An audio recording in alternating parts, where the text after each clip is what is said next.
Your mic's in there? Yeah, okay. Whoever's ready, Brian. For Mason to start off, what do you guys learn playing without Zach today, and how can this kind of help you down the line? I mean, we preach next man up all the time. So if anybody gets injured, sick, COVID from a couple years ago, we just kind of learned that it's next man up. You got to be able to do your job, understand what the team needs from you to help get a win, and then moving forward, you know, anybody is susceptible to foul trouble. So I mean, if that happens, then we can just keep moving on. Braden, did you have to play a little bit differently without Zach? Yeah, it was a little different not throwing it up there, but I mean, Trey did his thing in the post, so just kind of give him the ball and let him do his thing. Hey Trey, you redshirted last year. All-American sitting on the bench, redshirting. What was it like for you to get out there this year, play meaningful minutes, and really just kind of really go at it? And it's just been great to watch you this year. What was the question? Be redshirting, you know, getting a lot of action there. I mean, yeah, it just feels good to just play basketball. I mean, obviously, when you're on a really good team, that helps too, because you're winning a lot of games. So it's been fun. For anyone who wants it, how long did you guys have to adjust to no Zach Edey, and then what was your focus, especially in the defensive end early? So we kind of knew this morning, so it was kind of a short notice. But like kind of like to piggyback on what Mace said. I mean, it's next man up. I mean, whether that's me out, that's Zach out, that's anybody out. I mean, whoever's that next guy up, that's coming ready to play. Mason, can you kind of elaborate on your back injury and just the frustrations? And then obviously you didn't get a lot of minutes against Davidson tonight. You're back in the starting lineup and diving on the floor. It looked like you're back to 100%. Yeah, you know, I feel great. There's definitely ups and downs. If anybody has back problems, you understand.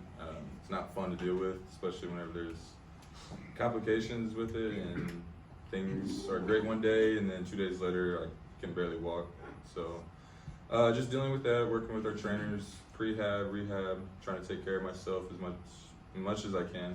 It gets exhausting, but I have to do it to be able to play, and so I'm fine with that.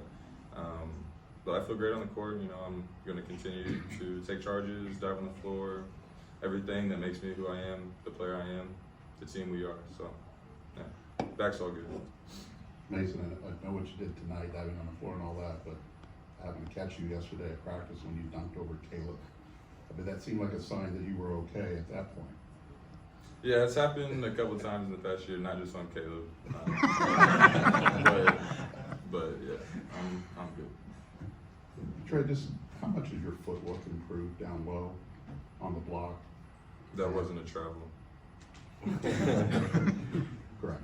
But how much have you worked on it, and how much has your footwork improved down there on the block?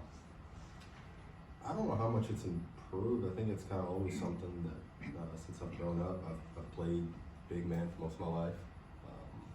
And so I don't know, it's kind of just natural. I don't know if there's really, just getting the opportunity to work on in practice, whereas last year I didn't really get that as much. Get playing games, see what works, so.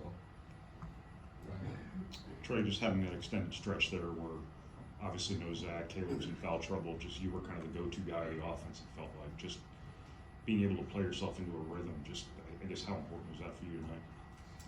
Yeah, like you said, yeah, when you're, especially when Z's gone and you kind of get more low post touches, there is kind of a rhythm that you get to the game, feel of the game.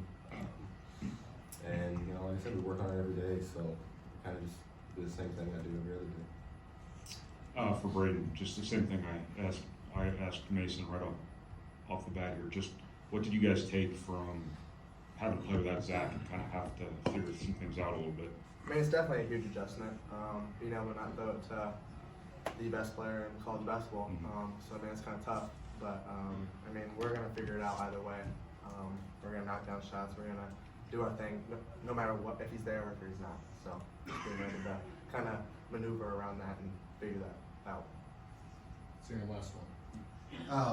This is kind of a general question. Since Trey was the leading scorer tonight, I'll ask him.